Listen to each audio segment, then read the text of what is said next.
Hello and welcome to this week's episode of Bright on Buddhism. This week, we will be reading and discussing chapters 3 and 4 of the Mahaparinibbana Sutta, which is part of the Digha Nikaya of the Pali Canon. The title translates roughly to The Discourse on the Final Nirvana, and it documents the final days of Shakyamuni Buddha, the historical Buddha. Last time, we read and discussed chapters 1 and 2 of the sutta, where the frame narrative about the war with the Vajis is set up, where the Buddha travels around preaching the Dharma, and where the Buddha becomes deathly ill, but holds off his illness for a little longer. This week, in chapters 3 and 4, you will see the final sermon, the final meal, and the resurgent illness of Shakyamuni Buddha. We hope you enjoy. Then the Blessed One, getting ready in the forenoon, took bowl and robe and went into Vesali for alms.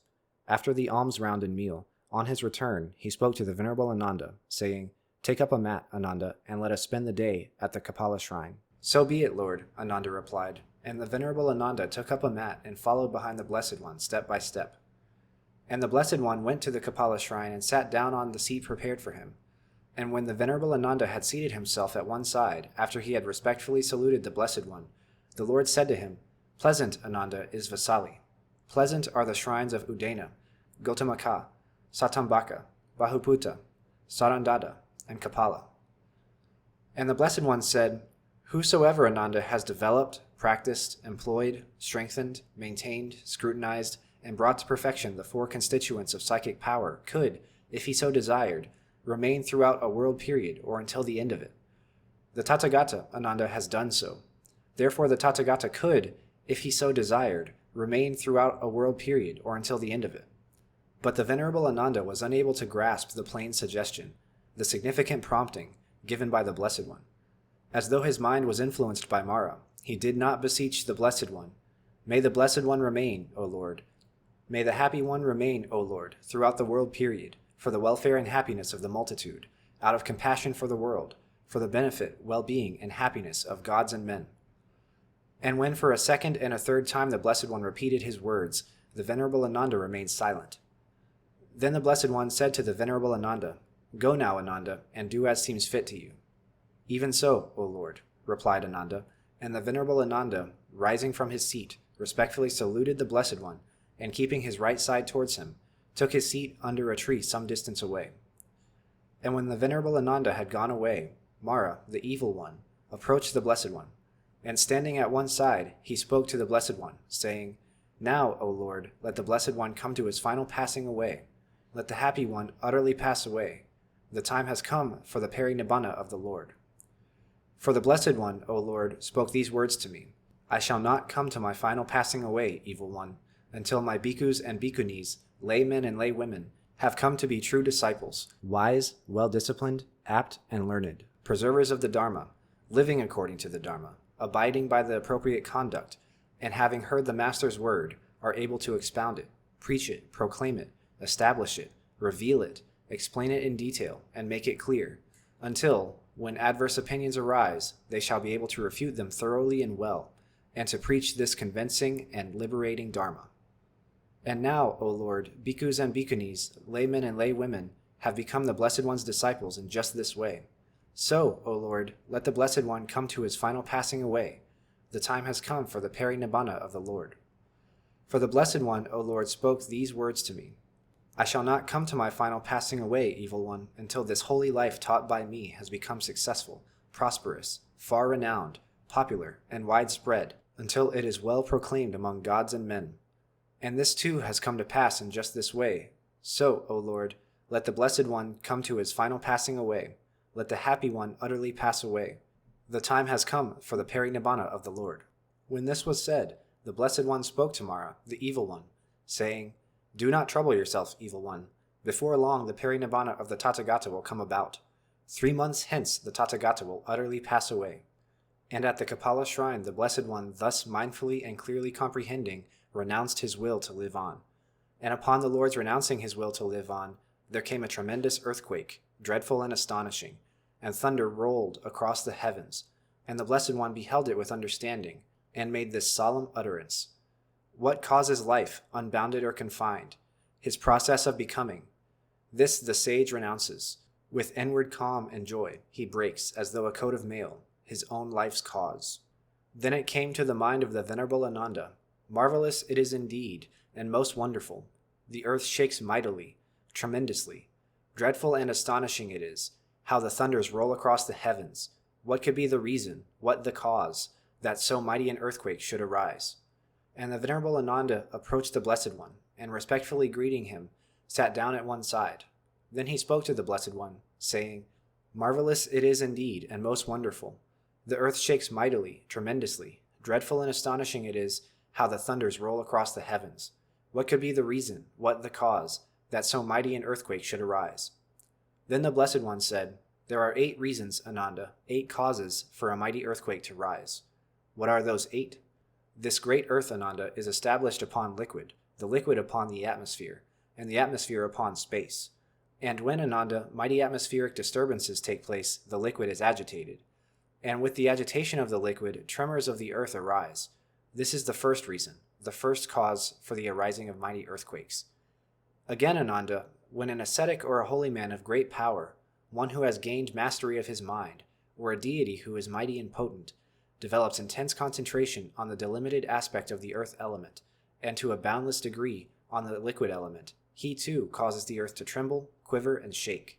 This is the second reason, the second cause for the arising of mighty earthquakes. Again, Ananda, when the Bodhisattva departs from the Tusita realm and descends into his mother's womb, mindfully and clearly comprehending, and when a Bodhisattva comes out from his mother's womb, mindfully and clearly comprehending, and when the Tathagata becomes fully enlightened in unsurpassed supreme enlightenment, when the Tathagata sets rolling the excellent wheel of the Dharma, when the Tathagata renounces his will to live on, and when the Tathagata comes to pass away into the state of Nibbana in which no element of clinging remains, then too, Ananda, this great earth trembles, quivers, and shakes. These, Ananda, are the 8 reasons, the 8 causes, for a great earthquake to arise. Now there are 8 kinds of assemblies, Ananda, that is to say, assemblies of nobles, Brahmins, householders, ascetics, of the 4 great kings, of the 33 gods, of Maras, and of Brahmas. And I recall, Ananda, how I have attended each of these 8 kinds of assemblies, amounting to hundreds, and before seating myself and starting the conversation or the discussion, I made my appearance resemble theirs, my voice resemble theirs. And so I taught them the Dharma, and roused, edified, and gladdened them. Yet while I was speaking to them thus, they did not know me, and they would inquire of one another, asking, "Who is he that speaks to us? Is it a man or a god?" Then having taught them the Dharma, and roused, edified, and gladdened them, I would straightway vanish. And when I had vanished too, they did not know me, and they would inquire of one another, asking, "Who is he that has vanished? Is it a man or a god?" And such, Ananda, are the 8 kinds of assemblies. Now there are 8 fields of mastery, Ananda. What are those 8? When one, perceiving forms subjectively, sees small forms, beautiful or ugly, external to himself, and mastering them, is aware that he perceives and knows them as they are. This is the first field of mastery. When one, perceiving forms subjectively, sees large forms, beautiful or ugly, external to himself, and mastering them, is aware that he perceives and knows them as they are. This is the second field of mastery. When one, not perceiving forms subjectively, sees small forms, beautiful or ugly, external to himself, and mastering them, is aware that he perceives and knows them as they are. This is the third field of mastery.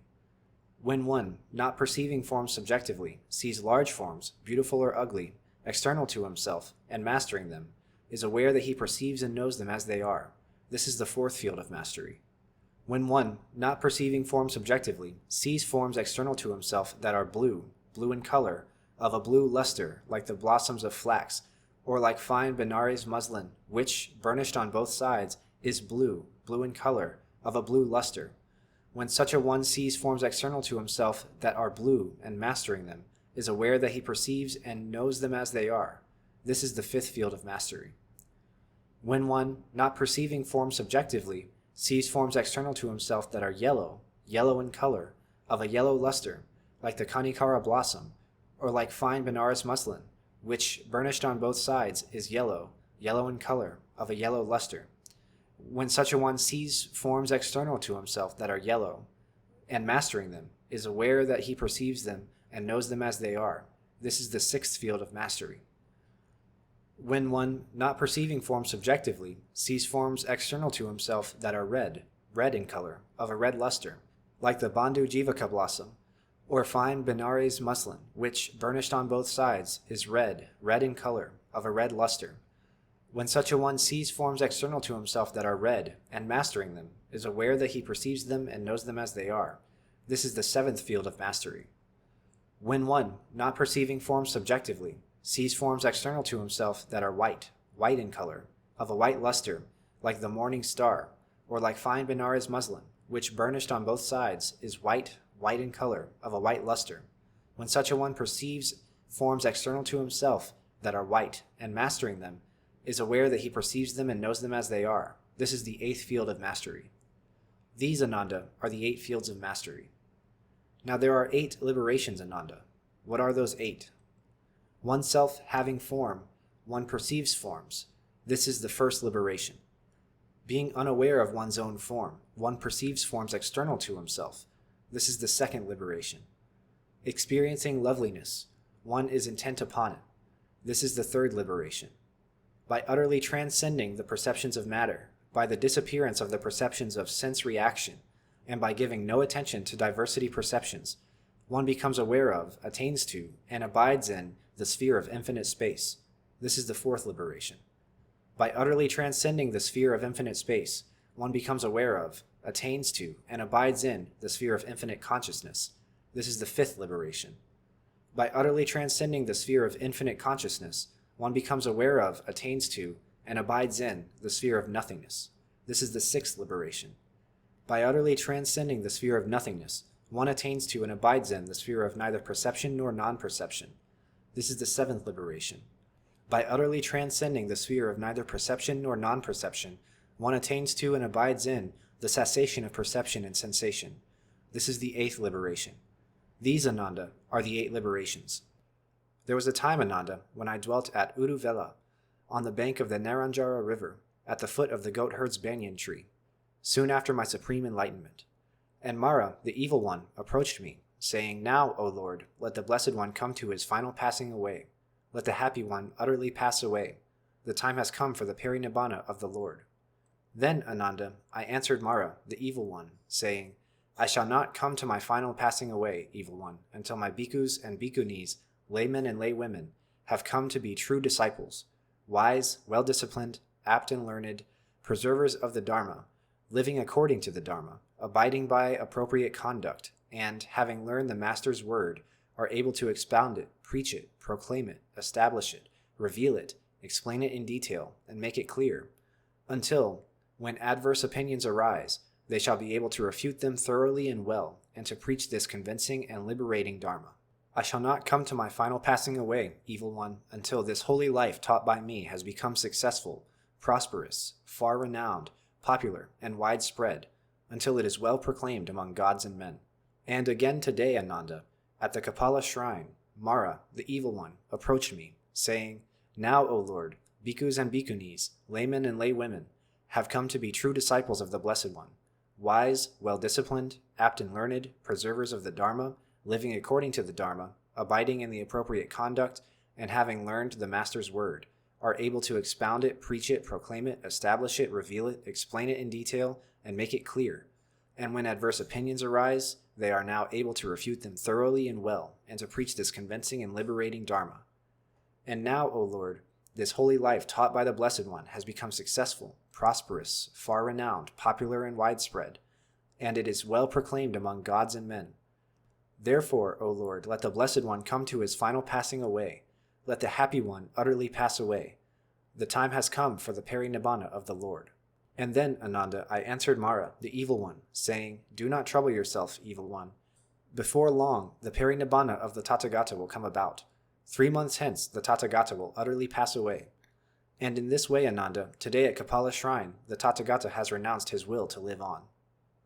At these words, the Venerable Ananda spoke to the Blessed One, saying, "May the Blessed One remain, O Lord. May the Happy One remain, O Lord, throughout the world period, for the welfare and happiness of the multitude, out of compassion for the world, for the benefit, well-being, and happiness of gods and men." And the Blessed One answered, saying, "Enough, Ananda. Do not entreat the Tathagata, for the time is past, Ananda, for such an entreaty." But for a second and a third time, the Venerable Ananda said to the Blessed One, May the Blessed One remain, O Lord. May the Happy One remain, O Lord, throughout the world period, for the welfare and happiness of the multitude, out of compassion for the world, for the benefit, well-being, and happiness of gods and men. Then the Blessed One said, Do you have faith, Ananda, in the enlightenment of the Tathagata? And the Venerable Ananda replied, Yes, O Lord, I do. Then how, Ananda, can you persist against the Tathagata, even up to the third time? Then the Venerable Ananda said, This, O Lord, I have heard and learned from the Blessed One himself, when the Blessed One said to me, Whosoever, Ananda, has developed, practiced, employed, strengthened, maintained, scrutinized, and brought to perfection the four constituents of psychic power, could, if he so desired, remain throughout a world period or until the end of it. The Tathagata, Ananda, has done so. Therefore the Tathagata could, if he so desired, remain throughout a world period or until the end of it. And did you believe it, Ananda? Said the Blessed One. Yes, O Lord, I did, replied Ananda. Then, Ananda, the fault is yours. Herein have you failed, inasmuch as you were unable to grasp the plain suggestion, the significant prompting given by the Tathagata, and you did not then entreat the Tathagata to remain. For if you had done so, Ananda, twice the Tathagata might have declined, but the third time he would have consented. Therefore, Ananda, the fault is yours. Herein you have failed. At Rajagriha, Ananda, when dwelling at Vulture's Peak, I spoke to you, saying, Pleasant, Ananda, is Rajagriha. Pleasant is Vulture's Peak. Whosoever, Ananda, has developed, practiced, employed, strengthened, maintained, scrutinized, and brought to perfection the four constituents of psychic power, could, if he so desired, remain throughout a world period or until the end of it. The Tathagata, Ananda, has done so. Therefore the Tathagata could, if he so desired, remain throughout a world period or until the end of it. So also at the Banyan Grove, at Robber's Cliff, at the Satapani Cave on the Vibhara Mountain, at the Black Rock of Isagili, at the Serpent's Pool in the cool forest, at the Tapoda Grove, at the Bamboo Grove in the Squirrel's Feeding Ground, at Jivaka's Mango Grove, and at Small Nook in the Deer Park, I spoke to you in the same words, saying, Pleasant, Ananda, is Rajagriha. Pleasant are these places. Whosoever, Ananda, has developed, practiced, employed, strengthened, maintained, scrutinized, and brought to perfection the four constituents of psychic power, could, if he so desired, remain throughout a world period or until the end of it. The Tathagata, Ananda, has done so. Therefore the Tathagata could, if he so desired, remain throughout a world period or until the end of it. But you, Ananda, were unable to grasp the plain suggestion, the significant prompting given to you by the Tathagata, and you did not entreat the Tathagata to remain. For if you had done so, Ananda, twice the Tathagata might have declined, but the third time he would have consented. Therefore, Ananda, the fault is yours. Herein you have failed. So, also at Vasali, Ananda, at different times the Tathagata has spoken to you, saying, Pleasant, Ananda, is Vasali. Pleasant are the shrines of Udena, Gautamaka, Satambaka, Bahuputta, Sarandada, and Kapala. Whosoever, Ananda, has developed, practiced, employed, strengthened, maintained, scrutinized, and brought to perfection the four constituents of psychic power, could, if he so desired, remain throughout a world period or until the end of it. The Tathagata, Ananda, has done so. Therefore, the Tathagata could, if he so desired, remain throughout a world period or until the end of it. But you, Ananda, were unable to grasp the plain suggestion, the significant prompting, given you by the Tathagata, and you did not entreat the Tathagata to remain. For if you had done so, Ananda, twice the Tathagata might have declined, but the third time he would have consented. Therefore, Ananda, the fault is yours. Herein you have failed.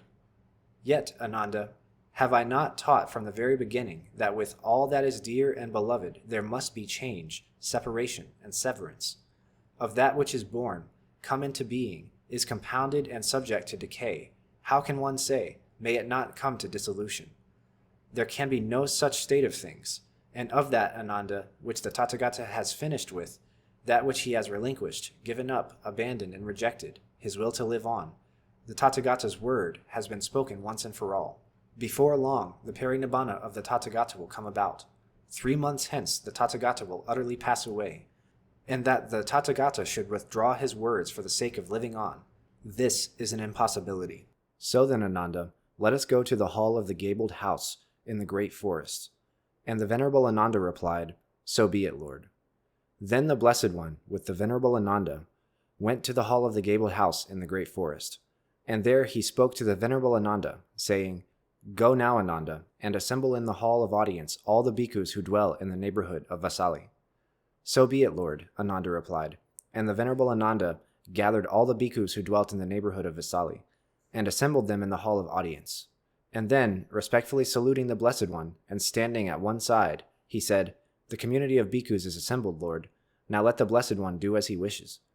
Thereupon the Blessed One entered the hall of audience, and, taking a seat prepared for him, he exhorted the bhikkhus, saying, Now, O bhikkhus, I say to you that these teachings of which I have direct knowledge, and which I have made known to you, these you should thoroughly learn, cultivate, develop, and frequently practice, that the life of purity may be established and may long endure, for the welfare and happiness of the multitude, out of compassion for the world, for the benefit, well-being, and happiness of gods and men. And what, bhikkhus, are these teachings? They are the 4 foundations of mindfulness, the 4 right efforts, the 4 constituents of psychic power, the 5 faculties, the 5 powers, the 7 factors of enlightenment, and the Noble Eightfold Path. These, bhikkhus, are the teachings of which I have direct knowledge, which I have made known to you, and which you should thoroughly learn, cultivate, develop, and frequently practice, that the life of purity may be established and may long endure, for the welfare and happiness of the multitude, out of compassion for the world, for the benefit, well-being, and happiness of gods and men. Then the Blessed One said to the bhikkhus, So, bhikkhus, I exhort you, all compounded things are subject to vanish. Strive with earnestness. The time of the Tathagata's parinibbana is near. 3 months hence the Tathagata will utterly pass away. And having spoken these words, the Happy One, the Master, spoke again, saying, My years are now full ripe. The lifespan left is short. Departing, I go hence from you, relying on myself alone. Be earnest, then, O bhikkhus, be mindful and of virtue pure. With firm resolve guard your own mind. Whoso untiringly pursues the Dharma and the discipline shall go beyond the round of births and make an end of suffering. Then the Blessed One, getting ready in the forenoon, took bowl and robe and went into Vasali for alms.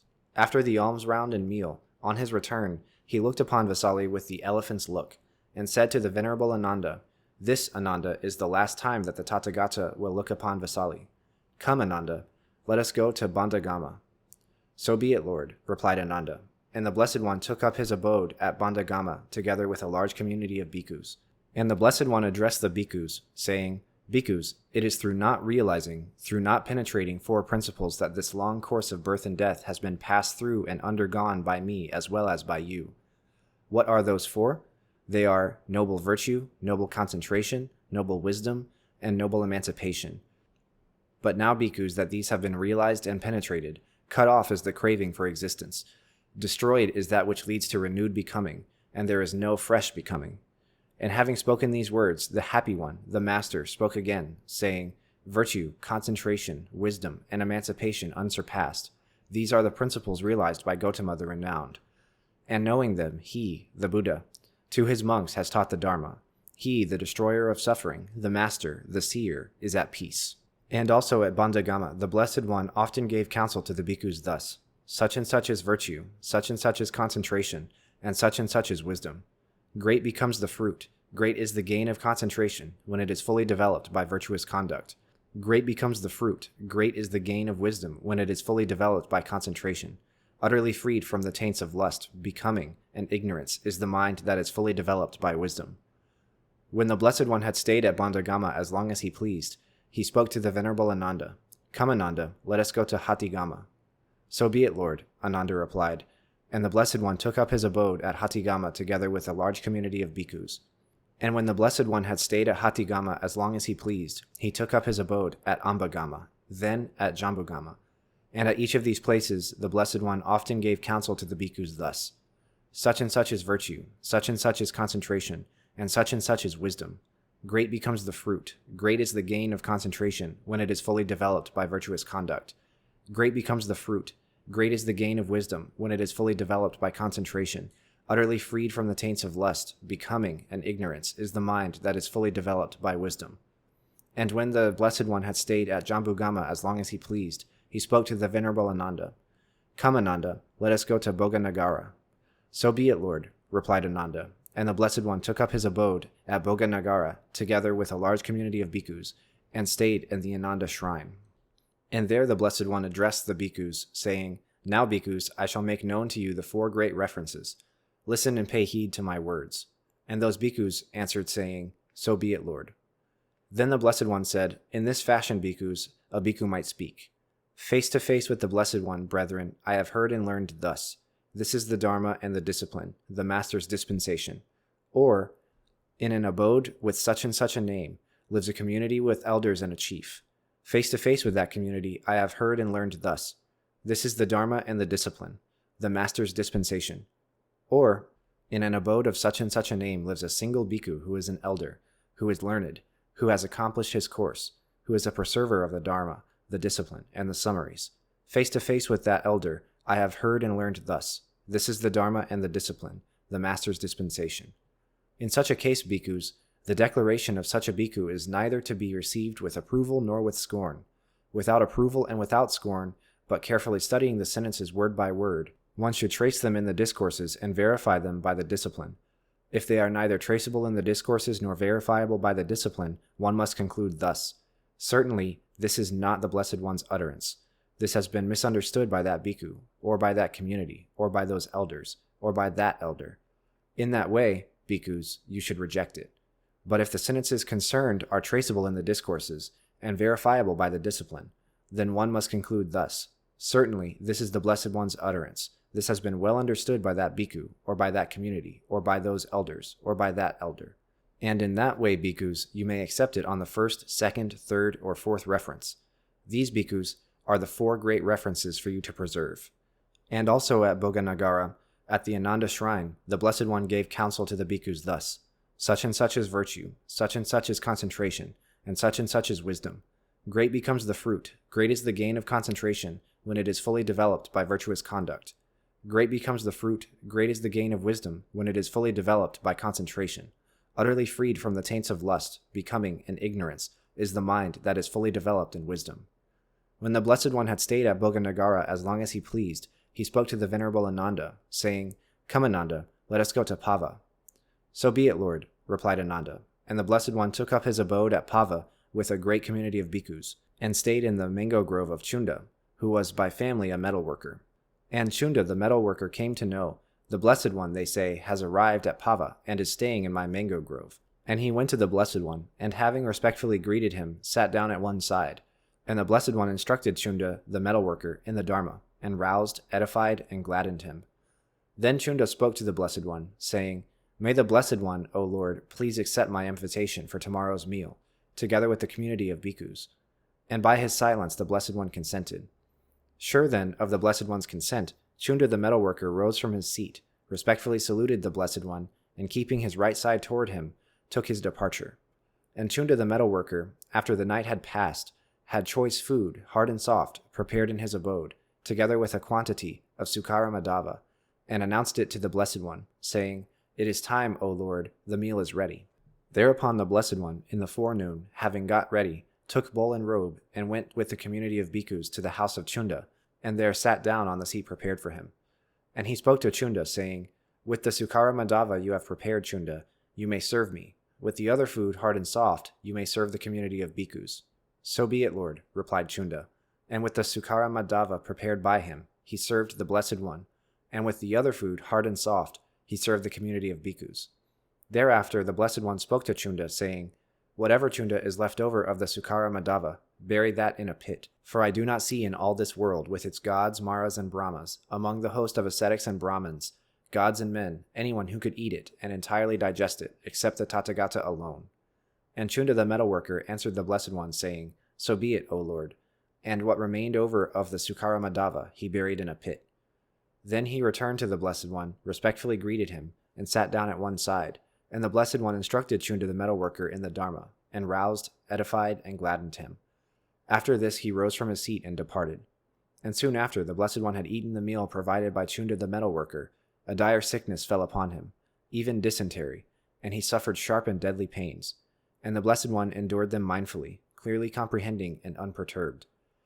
Then the Blessed One spoke to the Venerable Ananda, saying, Come, Ananda, let us go to Kushinara. And the Venerable Ananda answered, So be it, Lord. When he had eaten Chunda's food, I heard, with fortitude, the deadly pains he bore. From the Sukkara Madhava a sore and dreadful sickness came upon the Lord. But nature's pangs he endured. Come, let us go to Kushinara, was his dauntless word. Now on the way, the Blessed One went aside from the highway and stopped at the foot of a tree. And he said to the Venerable Ananda, "Please fold my upper robe in four, Ananda, and lay it down. I am weary and want to rest a while." "So be it, Lord." And the Venerable Ananda folded the robe in four and laid it down. And the Blessed One sat down on the seat prepared for him and said to the Venerable Ananda, "Please bring me some water, Ananda. I am thirsty and want to drink." And the Venerable Ananda answered the Blessed One, "But just now, Lord, a great number of carts, 500 carts, have passed over, and the shallow water has been cut through by the wheels, so that it flows turbid and muddy. But the Kakuta River, Lord, is close by, and its waters are clear, pleasant, cool, and translucent. It is easily approachable and delightfully placed. There the Blessed One can quench his thirst and refresh his limbs." But a second time the Blessed One made his request, and the Venerable Ananda answered him as before. And then a third time the Blessed One said, "Please bring me some water, Ananda. I am thirsty and want to drink." Then the Venerable Ananda answered, saying, "So be it, Lord." And he took the bowl and went to the stream. And the shallow water, which had been cut through by the wheels so that it flowed turbid and muddy, became clear and settled down, pure and pleasant, as the Venerable Ananda drew near. Then the Venerable Ananda thought, "Marvelous and most wonderful indeed is the power and glory of the Tathagata." And he took up water in the bowl and carried it to the Blessed One, and said, "Marvelous and most wonderful indeed is the power and glory of the Tathagata. For this shallow water, which had been cut through by the wheels so that it flowed turbid and muddy, became clear and settled down, pure and pleasant as I drew near. Now let the Blessed One drink the water. Let the Happy One drink." And the Blessed One drank the water. Now it so happened that one Pukusa of the Mala clan, who was a disciple of Alara Kalama, was passing by on his way from Kushinara to Pava. And when he saw the Blessed One seated at the foot of a tree, he approached him, respectfully greeted him, and sat down at one side. And he spoke to the Blessed One, saying, "Marvelous it is, Lord, most wonderful it is, O Lord, the state of calmness wherein abide those who have gone forth from the world. For at one time, Lord, Alara Kalama was on a journey, and he went aside from the highway and sat down by the wayside at the foot of a tree to pass the heat of the day.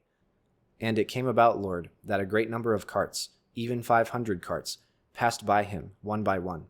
And then, Lord, a certain man who was following behind that train of carts approached, and spoke to him, saying, 'Did you, sir, see a great number of carts that passed you by?' And Alara Kalama answered him, 'I did not see them, brother.'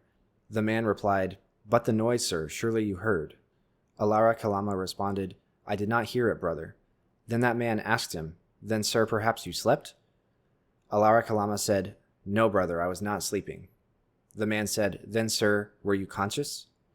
Alara Kalama said, 'I was, brother.' Then that man said, 'Then, sir, while conscious and awake, you still did not see the great number of carts, even 500 carts, that passed you by one after the other, nor heard the noise. Why, sir, your very robe is covered with their dust.' And Alara Kalama replied, saying, 'So it is, brother.' And to that man, O Lord, came the thought, 'Marvelous it is, most wonderful indeed it is, the state of calmness wherein abide those who have gone forth from the world.' And there arose in him a great faith in Alara Kalama, and he went his way. Now what do you think, Pukusa?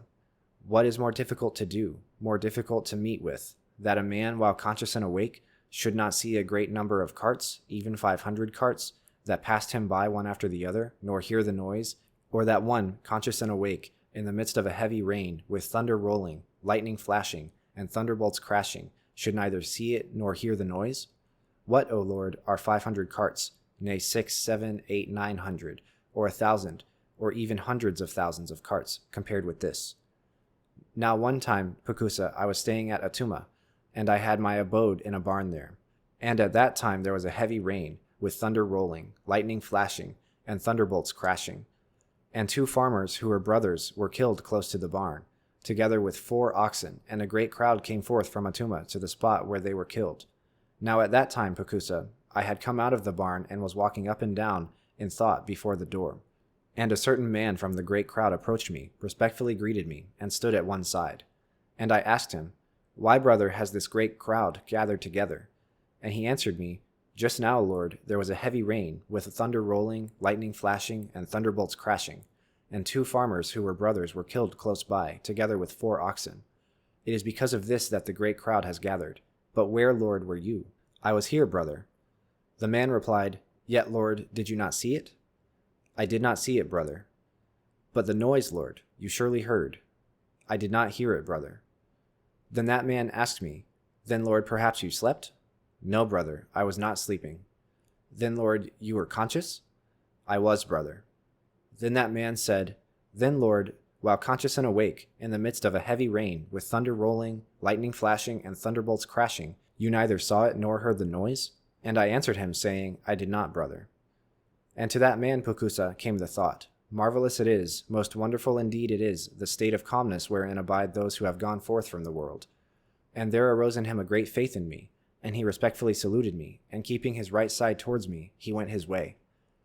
When this had been said, Pukusa of the Mala clan said to the Blessed One, The faith, Lord, that I had in Alara Kalama, I now scatter to the mighty wind. I let it be carried away as by a flowing stream. Excellent, O Lord, most excellent, O Lord. It is as if, Lord, one were to set upright what had been overthrown, or to reveal what had been hidden, or to show the path to one who had gone astray, or to light a lamp in the darkness, so that those having eyes might see. Even so has the Blessed One set forth the Dharma in many ways. And so, Lord, I take my refuge in the Blessed One, the Dharma, and the community of bhikkhus. May the Blessed One accept me as his disciple, one who has taken refuge until the end of life. Then Pukusa of the Mala clan spoke to a certain man, saying, Bring me at once, friend, 2 sets of golden-hued robes, burnished and ready for wear. And the man answered him, So be it, sir. And when the robes were brought, Pukusa of the Mala clan offered them to the Blessed One, saying, May the Blessed One, O Lord, out of compassion, accept this robe from me. And the Blessed One said, Robe me, then, in one Pukusa, and in the other robe, Ananda. So be it, Lord, replied Pukusa. And he thereupon robed the Blessed One in one, and in the other he robed the Venerable Ananda. And the Blessed One instructed Pukusa of the Mala clan in the Dharma, and roused, edified, and gladdened him. After that, Pukusa of the Mala clan rose from his seat, respectfully saluted the Blessed One, and keeping his right side towards him, went his way. And soon after Pukusa of the Mala clan had departed, the Venerable Ananda arranged the set of golden-hued robes, burnished and ready for wear, about the body of the Blessed One. But when the set of robes was arranged upon the body of the Blessed One, it became as though faded, and its splendor dimmed. And the Venerable Ananda said to the Blessed One, Marvelous it is, O Lord, most wonderful indeed it is, how clear and radiant the skin of the Tathagata appears. This set of golden-hued robes, burnished and ready for wear, Lord, now that it is arranged upon the body of the Blessed One, seems to have become faded, its splendor dimmed. It is so, Ananda. There are 2 occasions, Ananda, when the skin of the Tathagata appears exceedingly clear and radiant. Which are these 2?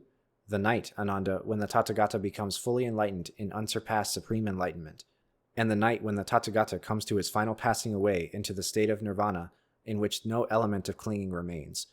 These, Ananda, are the 2 occasions on which the skin of the Tathagata appears exceedingly clear and radiant. And now today, in the last watch of this very night, Ananda, in the Mala's Sala Grove, in the vicinity of Kushinara, between 2 sala trees, the Tathagata will come to his parinibbana. So now, Ananda, let us go to the Kakuta river. Clad in Pukusa's gift, the robes of gold, the master's form was radiant to behold. Then the Blessed One went to the Kakuta river together with a great community of bhikkhus. And he went down into the water and bathed and drank. And coming forth from the water again, he went to the mango grove, and there he spoke to the Venerable Chundaka, saying, Please fold my upper robe in 4, Chundaka, and lay it down. I am weary and would rest a while. So be it, Lord. And Chundaka folded the robe in 4 and laid it down. And the Blessed One lay down on his right side, in the lion's posture, resting one foot upon the other, and so disposed himself, mindfully and clearly comprehending, with the time for rising held in mind. And the Venerable Chundaka sat down in front of the Blessed One. The Buddha to Kakuta's river came, where cool and limpid flows the pleasant stream, where washed in water clear his weary frame, the Buddha, he in all the world supreme. And having bathed and drank, the teacher straight crossed over, the bhikkhus thronging in his wake, discoursing holy truths, the master great, toward the mango grove his path did take. There to the elder Chundaka he spoke, Lay down my robe, please, folded into 4. Then the elder, swift as a lightning stroke, hastened the teacher's bidding to obey. Weary the Lord then lay down on the mat, and Chunda on the ground before him sat. Then the Blessed One spoke to the Venerable Ananda, saying, It may come to pass, Ananda, that someone will cause remorse to Chunda the metalworker, saying, It is no gain to you, friend Chunda, but a loss, that it was from you the Tathagata took his last alms meal, and then came to his end. Then, Ananda, the remorse of Chunda should be dispelled after this manner. It is a gain to you, friend Chunda, a blessing that the Tathagata took his last alms meal from you, and then came to his end. For, friend, face to face with the Blessed One, I have heard and learned. There are 2 offerings of food which are of equal fruition, of equal outcome, exceeding in grandeur the fruition and result of any other offerings of food. Which 2? The one partaken of by the Tathagata before becoming fully enlightened in unsurpassed supreme enlightenment, and the one partaken of by the Tathagata before passing into the state of Nibbana in which no element of clinging remains. By his deed, the worthy Chunda has accumulated merit which makes for long life, beauty, well-being, glory, heavenly rebirth, and sovereignty. Thus, Ananda, the remorse of Chunda the metalworker should be dispelled. Then the Blessed One, understanding that matter, breathed forth a solemn utterance. Who gives, his virtues shall increase. Who is self-curbed, no hatred bears. Whoso is skilled in virtue, evil shuns, and by the rooting out of lust and hate, and all delusion, comes to be at peace. That was part 2 of the Mahaparinibbana Sutta, including chapters 3 and 4. So, Docs, what did you think? This one didn't have that much happening in it except the big thing here was relinquishing the will to live. Yeah. That phrase has a strong pull to it. That's an interesting way to put it. And it's, I think, healthy that this religion puts such an emphasis on, hey, you're going to die, and at some point that's okay. Exactly, yeah. And it's also part of the doctrine that enlightened beings have control over when and how and in what circumstances they die. Because they're omniscient, because they have their enlightenment, and because they have, a full view of the karmic trajectory of all sentient beings, including themselves, they can say to themselves, okay, it's going to happen now. I've kind of decided. And in that regard, they go out on their own terms, and this will be used in the future in other schools of Buddhism, especially as this becomes adapted into the Mahayana version, the Mahaparinibbana Sutta. They will start to say he chose that specific time to pass away and those specific circumstances to pass away as a teaching tool, as a way of educating, as a way of enlightening beings. And I see strands of that in other aspects of the religion that I've seen, such as there are, we've done an episode on self-immolation, so that's part of it as well. And I've also, there's that one sect that has the self-preserved mummification. Right. Those folks, my understanding of the lore there is that the monk in question is not dead. They are just in a state of meditation in that. So, but I see, this is obviously a really important doctrine that I see spiraling into other parts of the religion. Absolutely. And this is such a transformative sutra in regards to obviously being one of the most important events in the trajectory of early Buddhism, the death of Shakyamuni Buddha. But it's also where a lot of the doctrine dealing with death really comes out. And this is where the establishment of a lot of death rituals and memorial rituals and funerary rituals come out. That'll come out more in the next part that we release, where we read and discuss chapters 5 and 6. But obviously in, part 3 and 4, this is where, like you say, he relinquishes his will to live, and we start to see how he does that and in what context he does that, and we start to see how he is functioning, because this is really the dead center of the sutra. There's half of it left, almost, whenever he relinquishes his will to live. And so for that whole second half, he's alive and he's preaching, and he's sort of dealing with the backlash, dealing with the ripples that him relinquishing his will to live causes among the community. And there's a lot of them.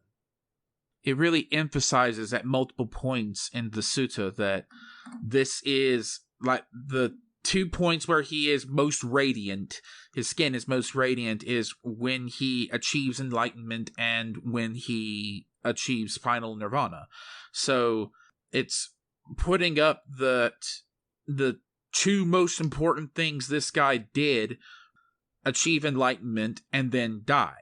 Like, those are his two high points. Like, the points where he is most empowered, I guess, would be the way to put it. I'm not sure what the right term would be, but like, it's obviously putting a lot of emphasis on how important it is that he does this. Absolutely. And this is the natural conclusion of this linear trajectory that certainly Mahayana tries to argue exists. Theravada might have something to say about it, but there's this linear trajectory that is presented and projected that we've talked about between being a regular layperson and then being an arhat and then being a bodhisattva, a pratyeka Buddha, and a fully realized Buddha. And of course, beyond that is just nirvana. After fully realized Buddhahood, there's nothing else. It's nirvana. And you can see that he's hit those important stages. Like, maybe you could see his enlightenment as being the beginning of his arhatship with a certain reading. This reading is not used by many Mahayana scholars, but is definitely a reading that can be given to this sort of trajectory. He achieves his enlightenment for the first time, and then he slowly, kind of over the course of the life that he lives preaching the Dharma, his community and he also kind of break through other levels of higher enlightenment. And then, this is his fully realized Buddhahood, is when he's preaching this. And then after this, he's dead. He's passed away. He's gone into nirvana without any remainder. This reading is not widely held in East Asia because they start to say that his fully realized Buddhahood was actually long before he was even born in this world. And that all of this was like a skillful means, and all of this was the last step in his teaching before he passes away into perfect final nirvana without any remainder. But if you look at it from a more cynical point of view, or even a more literal point of view, when you look at which sutras came when, and so on in the Buddha's life, allegedly, you can maybe make an argument that his first enlightenment was actually only the Four Noble Truths and the Eightfold Path. And then by the time we have this text, we start to see maybe not the most refined, but some of the things that he's saying after he has achieved his most refined teachings. So going into the texts directly, so first of all, we have Mara's appeal. I'm interested to hear more about how Mara works in the religion as a whole, because this seems taunting. Yes. Mara is like, haha, you're about to go away. And it's like, why? What? That's a good thing. I don't understand what the taunt is. So one of the taunts that's going on here is that Mara wants him to die at a certain time when it's easy from a desirous point of view, and when the Sangha and the Dharma have not been really completed and perfected. So he's saying to the Buddha early in the section that we're reading and discussing, he says, go ahead and die, because Mara knows that the Buddha knows that the Sangha is not completely ready. They're not well learned enough to do without him. And he also knows that, Mara knows that the Buddha has already started to feel sick. He knows that the Buddha is hurting and that he has been taken over by immense stomach pains and has a lot of difficulty traveling and moving around and all that stuff. And the Buddha is enduring this with mindfulness and with grace, as he always does throughout this text. But Mara is trying to say, because it's an opportune moment, he's trying to say, die sooner because it's easier. I'm the god of desire, and I want you to give into this desire. And die sooner because then the community will not be fully complete. They won't have their capstone, if you might say, that the doctrines of death and funerary rituals and the organization of the disciples such that they can sustain themselves after his death. None of that's completed and none of that's ready. So the Buddha is rejecting him by saying, no, the Sangha still needs me. They need the skill to preach the Dharma, to defend the Dharma, and to spread the Dharma. And they're close, but they don't have it yet. So I'm not going to yet. Interesting. I guess I am having a hard time as I'm reading this telling who is actually speaking. Because when I read it, it looked like Mara, as like how I parsed these sentences was Mara saying, "Hey, your work is done. You can go now." And yeah, mm-hmm. I'm not sure if Mara is speaking or the Buddha is speaking some of these words, and knowing that completely changes what's actually being communicated. Because it looks to me like Mara is saying, "Hey, you're done. You're good to go now." Yeah, he is. He is saying that, but you just said he isn't saying that. Well, that's the doublespeak, right? So Mara knows that the Sangha is not ready for it, but Mara is trying to sugarcoat it and sell it. He's trying to give a sales pitch to the Buddha to say, "Yeah, go ahead and die. You're all set." While they both know that the Sangha is not all set. This is something that's very interesting about Mara in the early texts, is that he doesn't really fit your typical Judeo-Christian Satan or devil figure, even though he's kind of cast in that archetype for us Westerners. He is very, very nice to the Buddha, and he's very, very reverent, and he's very, very good in how he talks. He's very polite. He says all these nice and sweet things, but it's because he's trying to be a used car salesman. He's trying to tempt the Buddha. He is temptation and desire. And so he's not ever going to say, like, "I need you to die sooner because I hate you." He's not even going to say, "I need you to." He's going to say, "I think that your work is done. You've done so much in this long life of yours. You've preached the Dharma so well. You have effectively defeated me. Everything's all good. I am completely laid down, and I have been converted. I'm in your victory right now." And the Buddha is saying to himself and to Mara, "Well, no, I know that you're trying to get me to go before my time. I'm actually going to stick around for a while because they need to be protected against people like you. They need to know how to protect themselves against people and beings like you." Okay, that's something that I guess I would have needed more context to really grasp, because we haven't talked about Mara enough for me to understand how to read his dialogue yet. So that's something we'll have to come to later in another episode. But I want to know more about Mara just so I can understand how to read this kind of text. Absolutely. Mara will definitely be able to take up an entire regular episode because he's such a trickster. He's a very fun and interesting character in the texts when you read them like a narrative or like a story, because, like I said, he's always got these ulterior motives and you never really know what he's trying to do, so to speak. He's like a mysterious trickster character who he's kind of shifty and shady, and you don't know what he wants or what he's going to do to get it. Cool. Okay. So that makes Mara's appeal make a lot more sense to me now. So after that, relinquishes his will to live, and that causes like earthquakes and natural disasters all over the place. Yeah. So he relinquishes his will to live, and Ananda sees all these natural disasters that happen, and he asks the Buddha, what are the causes of natural disasters like this? And one of them ends up being a perfectly enlightened one relinquishing their will to live. This is sort of another thing that's unique to Buddhist texts compared to the Western religious corpus, is that whenever the Buddha does stuff, says stuff, becomes stuff, the world sort of reacts to it. All of nature reacts to it.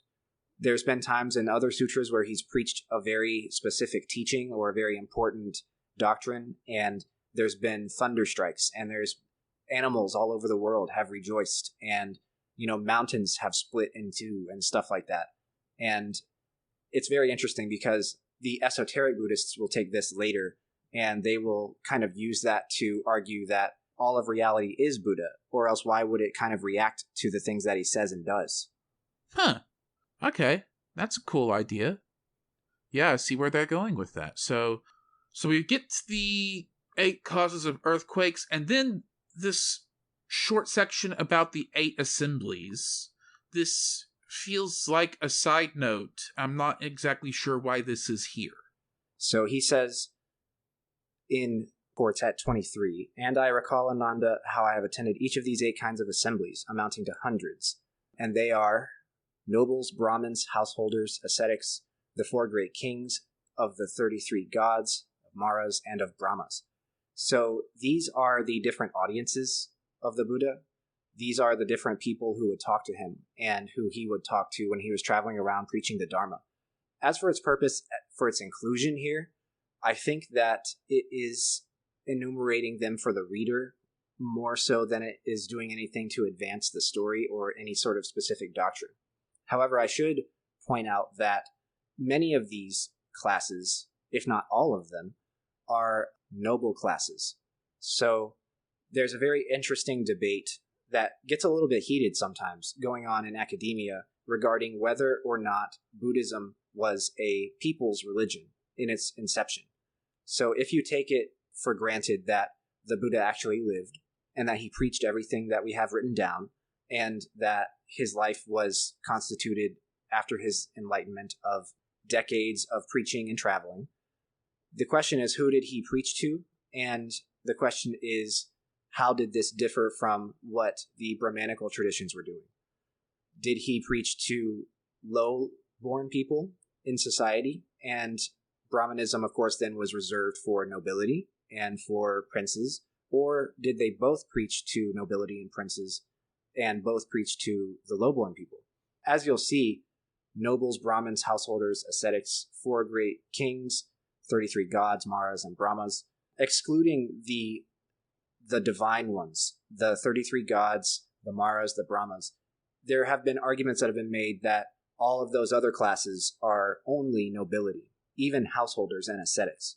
It takes a lot of resources to be an ascetic, to be able to leave a household.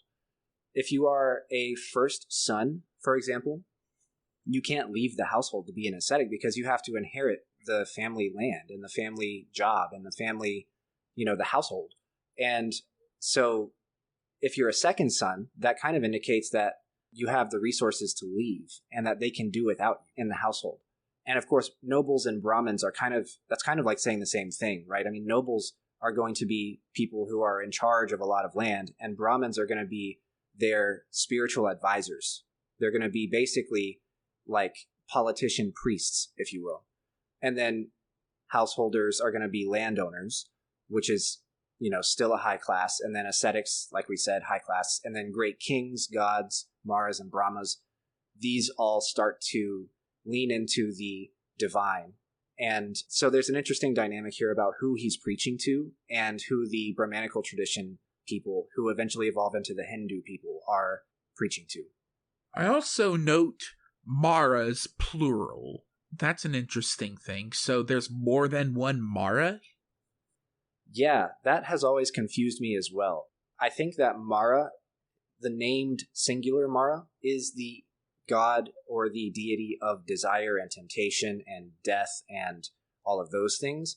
And then Maras are kind of like a class of very strong demons who work for him, who are answering to the named Mara, and who the named Mara will sick on the Buddha or on his disciples or anything like that. If we were to read the story of the life of the Buddha as it's translated by several different people over a long time period, we would see that during the actual moment where the Buddha reaches enlightenment, there is a story about how the named singular Mara sends armies of demons and sends battalions of creatures and things to try and prevent the Buddha from reaching enlightenment. And so his defeat of Mara, his defeat of desire, is built up to be much more of a massive, insane feat. Because it's like a symbolism going on, doing so involved him sitting still and meditating and sort of figuratively and literally defeating entire armies of Mara's creatures, Mara's subordinates. And so I think that those creatures and those subordinates are Mara's plural, if that makes sense. Okay, that makes sense. And so after that, we have the 8 fields of mastery. What's going on here? These are like levels of understanding the reality, I guess. Yes, I think that the doctrine that is being presented here is the idea of understanding something for what it is in true nature and what its true reality actually is. There's this concept that we have brought up here and there in Buddhism called suchness. In Sanskrit, it's ta. And what it is referring to is the true nature of something exactly as it is, not as we understand it or perceive it.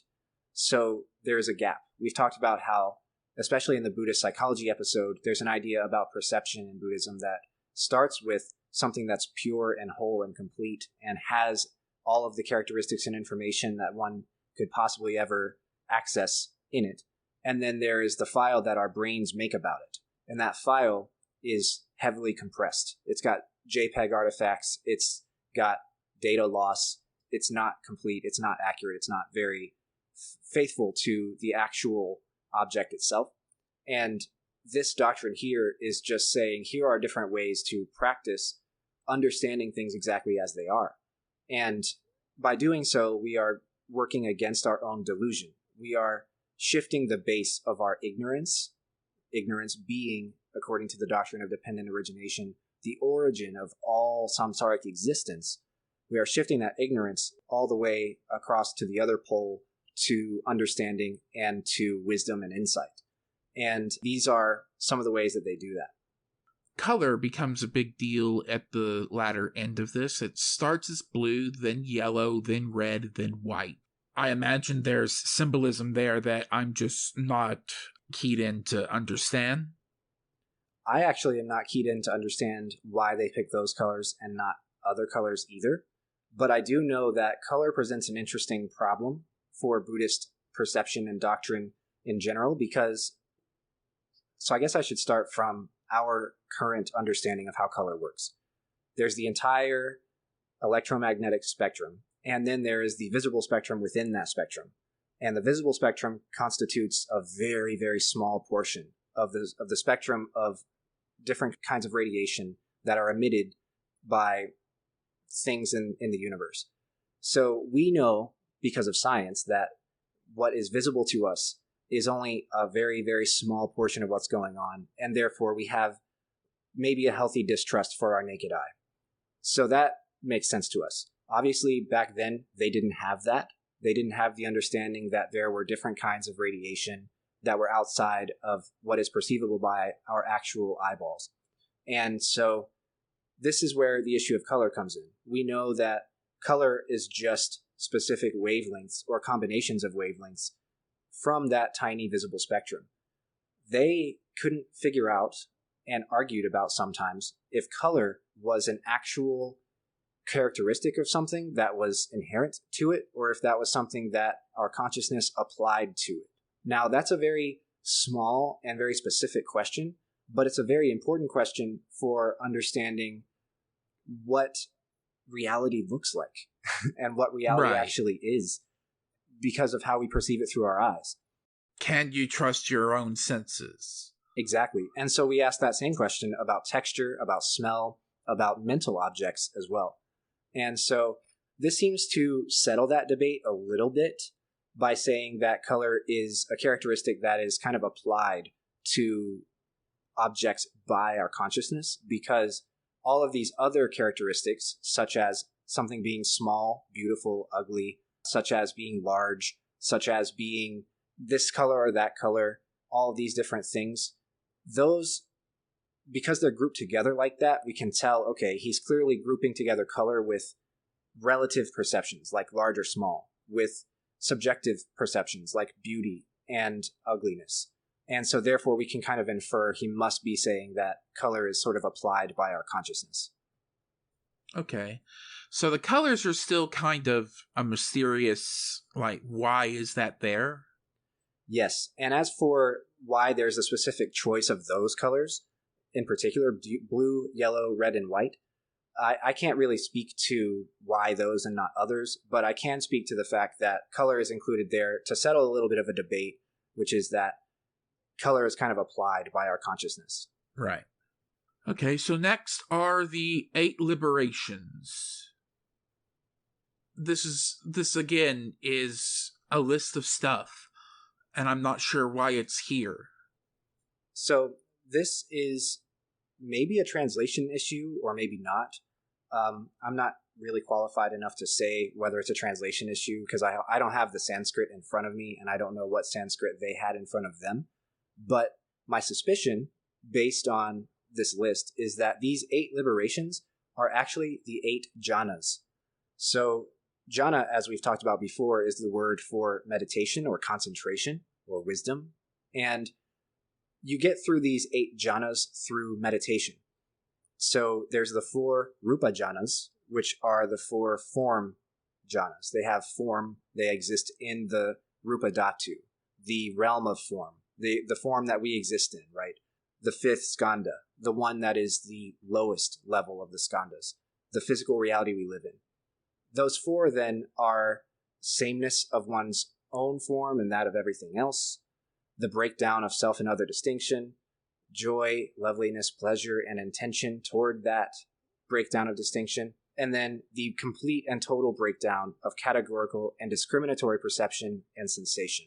This list is presented in other forms in different texts and in different doctrinal commentaries and things like that. But my suspicion from this translation is that this is what the Buddha is enumerating here. So we're familiar with the 4 regular jhanas. As I said, these are just sort of overcoming hindrances and being able to sit down and meditate. And then the first one is, the feeling of sameness from one's own form and that of everything else. And then on it goes. The unfamiliar ones are the 4 arupa jhanas. Arupa jhanas are the formless jhanas, and they are the sphere of infinite space, sphere of infinite consciousness, sphere of nothingness, and sphere of neither perception nor non-perception.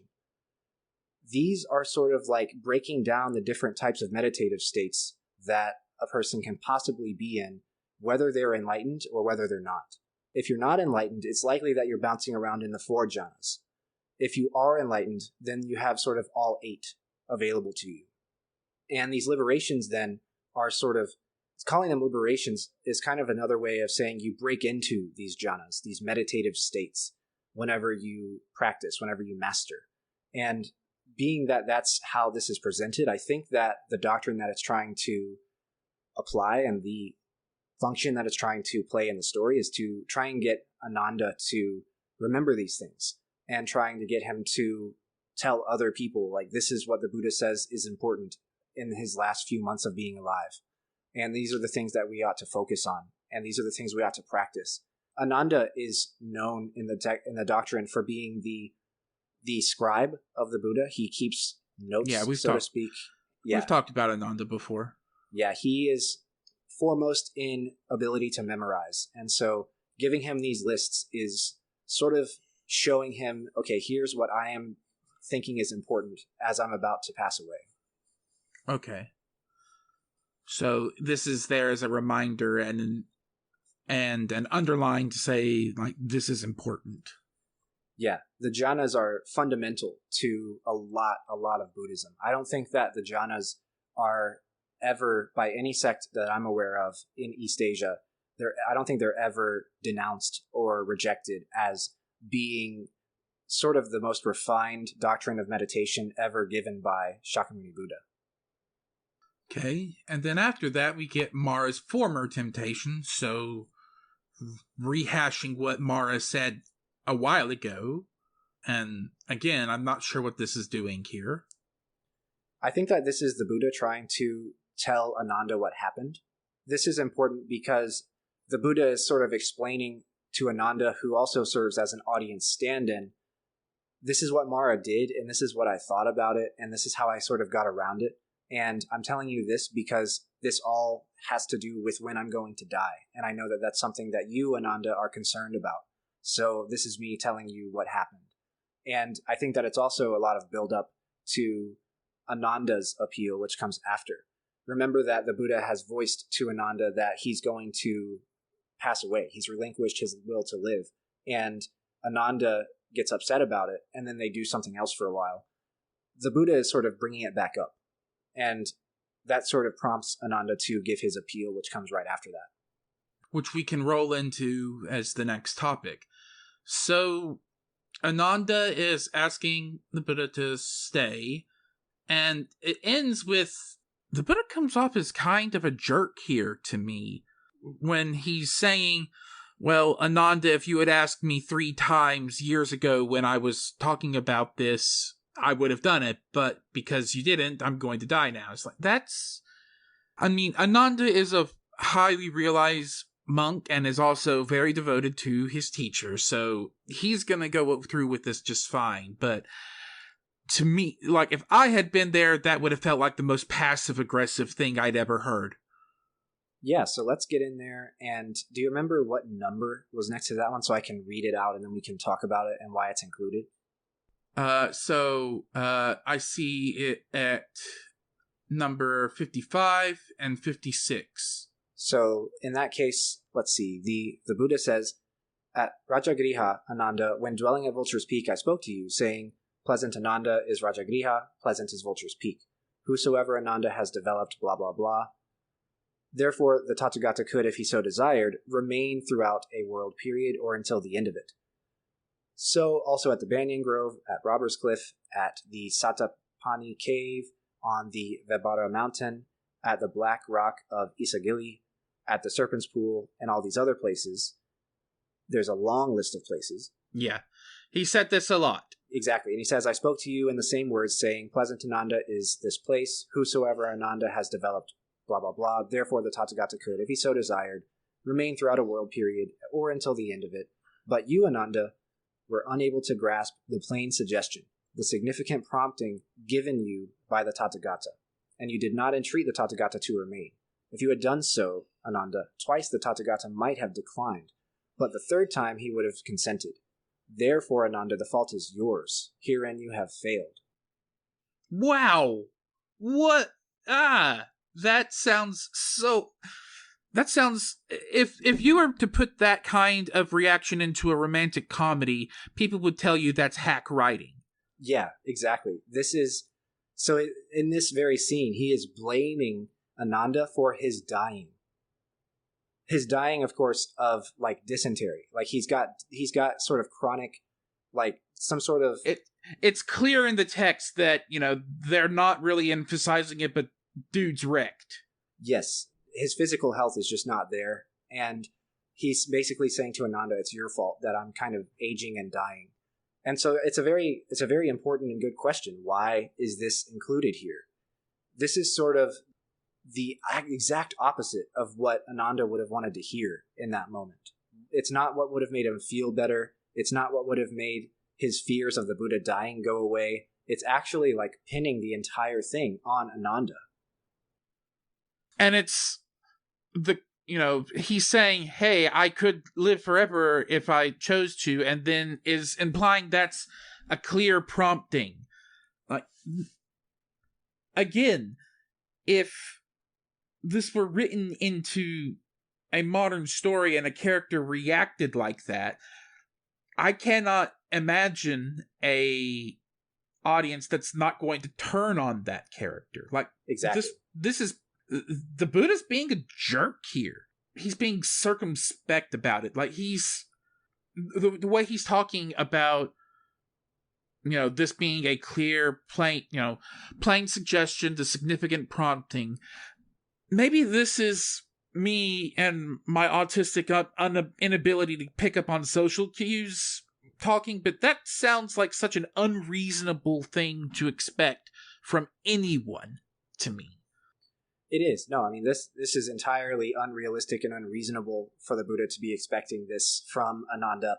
And I think that building up to how insane it was for him to say this will help what he says next make a lot more sense and have a lot more impact.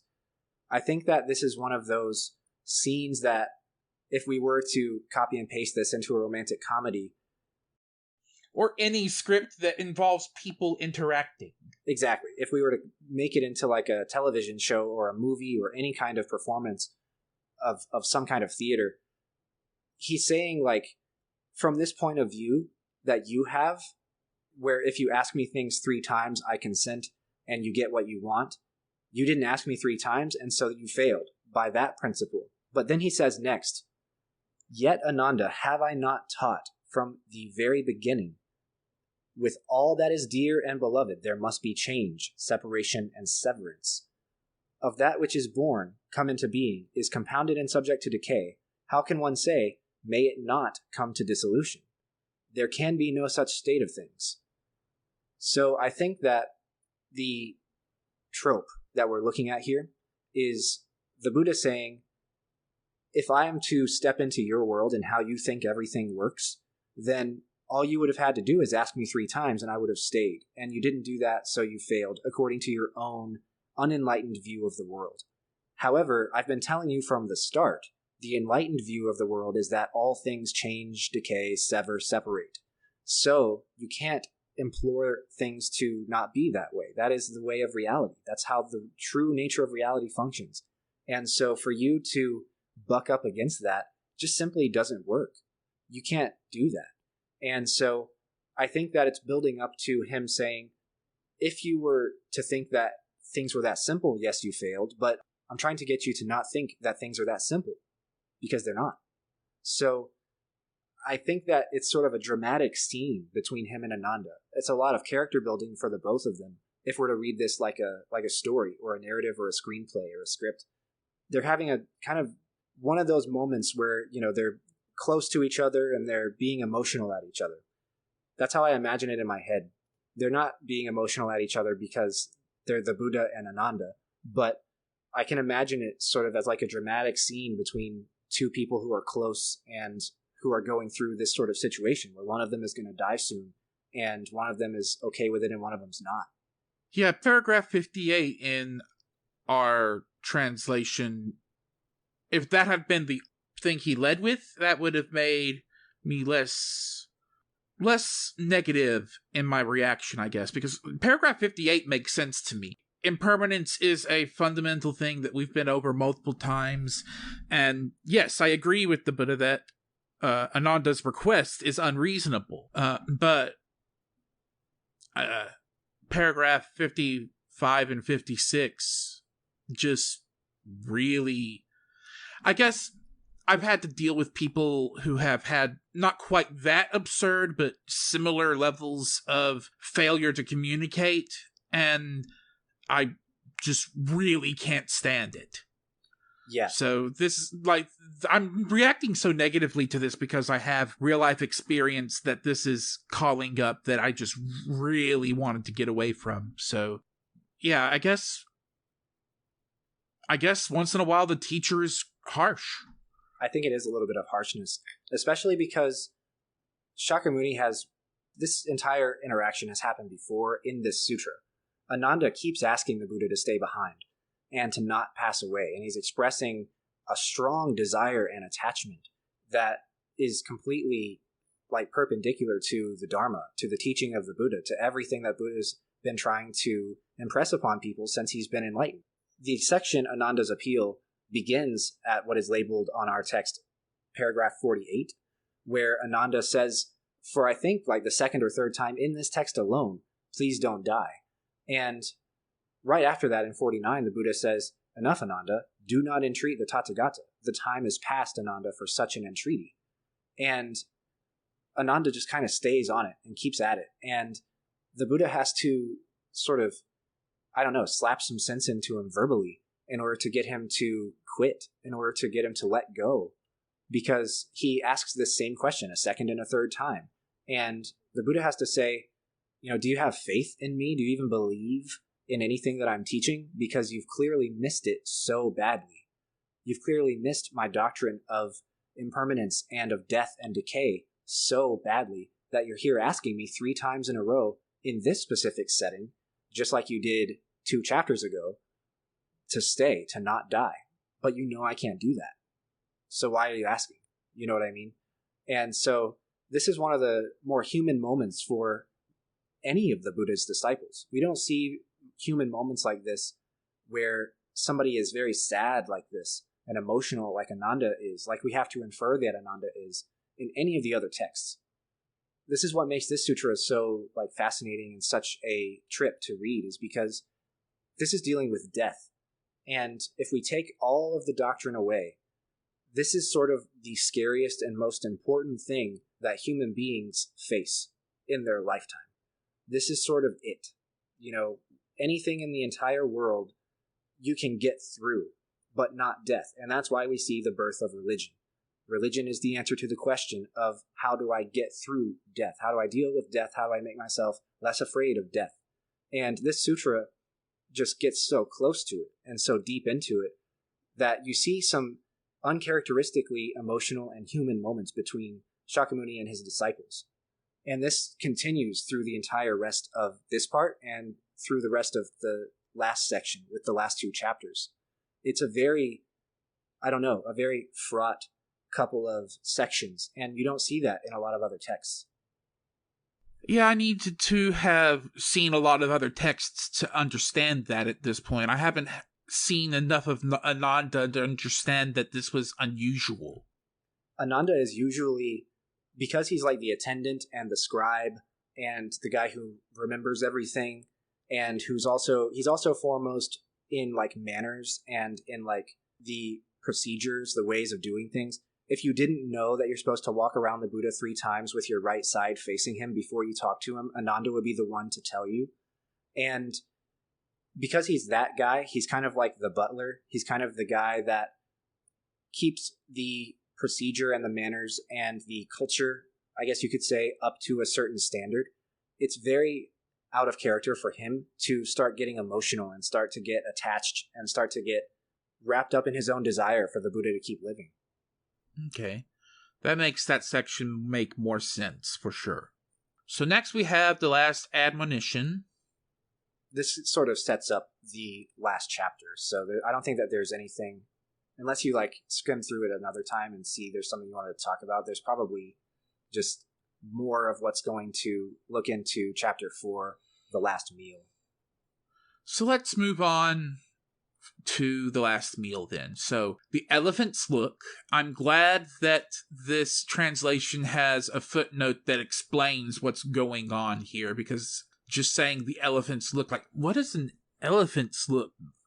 The translation has a clarification that means he turns his entire body to look instead of looking over his shoulder or whatever. Yes, that's right.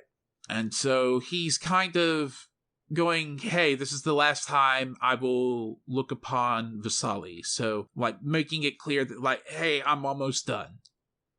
Yeah, so he's made it clear to Ananda and sort of to capital N nature. And this is where he starts to tell the assembled disciples that the end is nigh. Yeah. So he bounces around a lot more places. So even though he is physically wrecked and having so much illness problems, he's still traveling a lot, it looks like. Yeah, he is. There's a part of that is part of the ascetic lifestyle in that time period, in that place. Being a part of that class of society meant that you couldn't really stay places long because you were relying on the generosity of people who were trying to give offerings, who were trying to accrue the good karma that comes from hosting Shakyamuni Buddha. But there's like societal rules. For example, we hear about in like fantasy stories, you know, especially like Tolkien style, there are cultures that have like an unspoken hospitality rule that anybody who just shows up at the door gets to stay there for 3 days with full food and drink and clothing because the environment is just that harsh, right? That's supposedly how things worked in Greek mythology as well, as I recall. Exactly. And that's sort of an inviolable ritual that all of society participates in, regardless of anything, you know? And I think that there's a little bit of that going on here. He has to move around because he can't stay forever in any one place. There's like that logistical side, but there's also a doctrinal side. Physically non-abiding, you know, physically not abiding in one place for too long is the same as maybe spiritually or dharmically, if I could say something like that. Non-abiding. Don't get stuck in any one place for too long. Remain light. Don't be tied down by conceptions and by your thoughts and by emotions and by, what eventually he argues are your delusions. So he kind of gets up and goes around as a certain baseline level. But now that he's dying, he's doing it at a lot more of an increased rate. He knows that he won't be able to keep his physical body alive much longer, so he is trying to get as much teaching in as he can. And from there, we get to the four great references. And this was a big pile of repeated words that I had a hard time penetrating. Yes, I think that the essential doctrine that's being advanced here is the ability to sniff out a false teaching for once the Buddha is gone. Yeah, okay. So that's what they're really focusing on here, is saying how to tell the difference between a genuine and not genuine teaching. Yeah, you have to be careful about who's saying it. You have to be careful about why they might be saying it. You have to be careful about what they're saying. And all of these things are these are like the steps that you would take in your evaluation of some dharma to actually understand, is this a true teaching or a false teaching? You have to be faithful to the community. You have to be faithful to the elders. You have to be faithful to the disciples that I'm leaving behind. And that's really the only way that you can know if something that somebody is saying is actually the Dharma. And then we get to the Buddha's last meal. Again, we have to go to a footnote. So a quantity of Sukara Madhava, which the footnotes is not just staying straight up. We're not sure what this was. Yeah.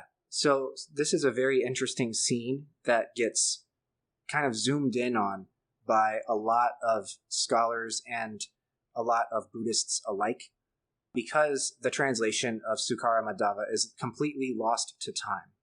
Scholars think that there are two possible things that it could be.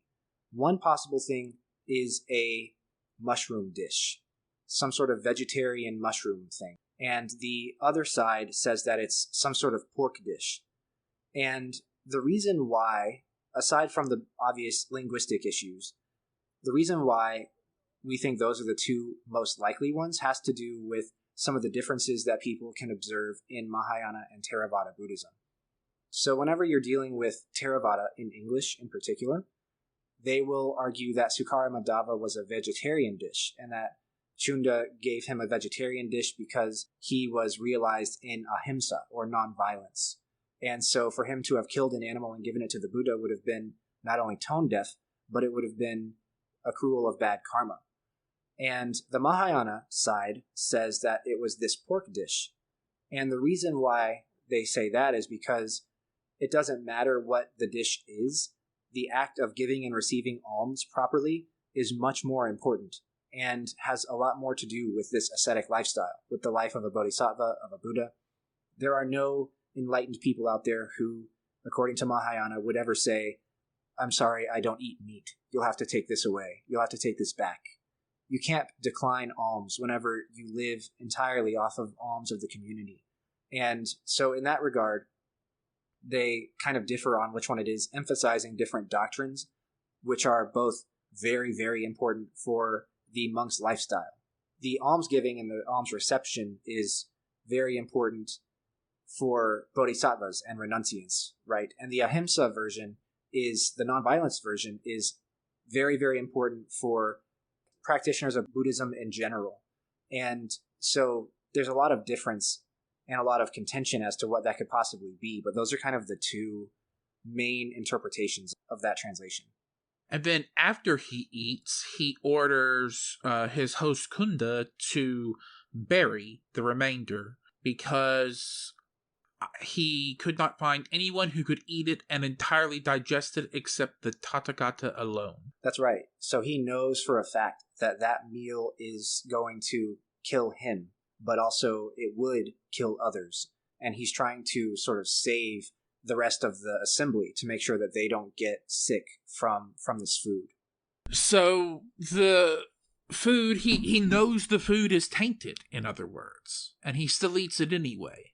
He does, yeah. And that is sort of that's him demonstrating the ritual necessity, so to speak, of graciously accepting alms and knowing also your own death and your own karmic trajectory, so to speak. So not only is he demonstrating in the most sort of striking way, like you actually do have to literally bite the bullet. Whenever you are omniscient and enlightened and your time has come and you know your time has come, this is not the times for cold feet. You have to get into it. You have to accept it and do it graciously and mindfully.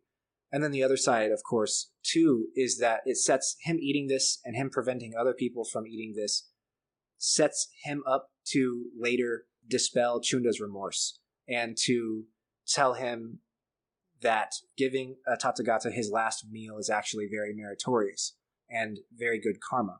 So I think that because there's so many layers to the acceptance of the last meal, knowing that it's going to kill you, I think there's so many layers to that inform all of the different interpretations of this scene as being skillful means and a teaching tool.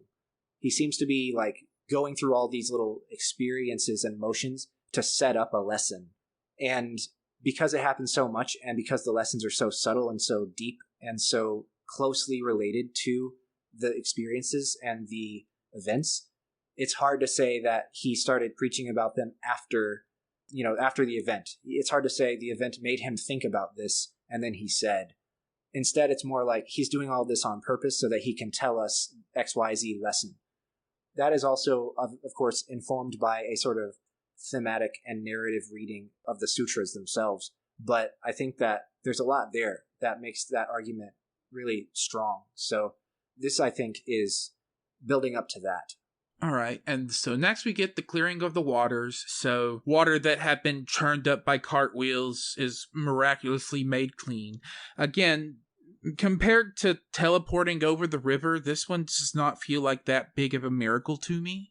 Yeah, that one's interesting. So this has to do, of course, with what the Buddha can do, who he is and how he does things and how powerful, you might say, he is. He sort of, if we go back to the interpretation of the Buddha as a physician and of sentient beings as the patient, this is another sort of skill of his in medicine, if that makes sense. It's a water into wine type of miracle.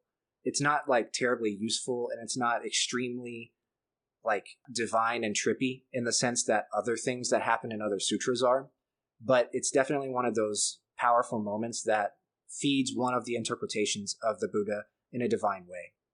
And so then we get Pukusa the Mala.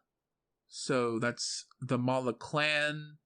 I don't remember this section terribly well. In this section, the Buddha and Ananda, they meet this, or actually they don't meet this guy. They actually are thinking about this guy, this Pukusa of the Mala clan, and these 500 carts and these bad storms that passed by.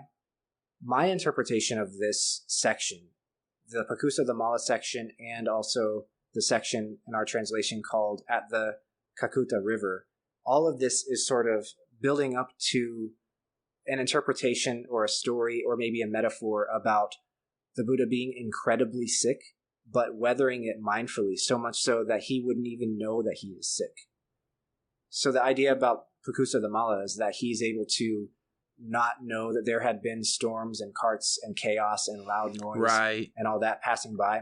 Okay, now that I needed that reminder. Now I remember what this was like. So Pukusa here is marveling at how deep the concentration goes for a meditating monk. Right. Okay, that's right. So I apologize. I think I interrupted you earlier, but that why is that important? Like, why is that?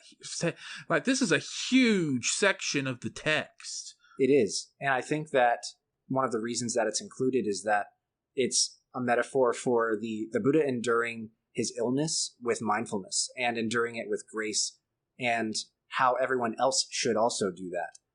This Pukusa character is sort of a, maybe you could say like a symbolic character that the Buddha is trying to show to his disciples and to the readers of this text after the passing of the Buddha.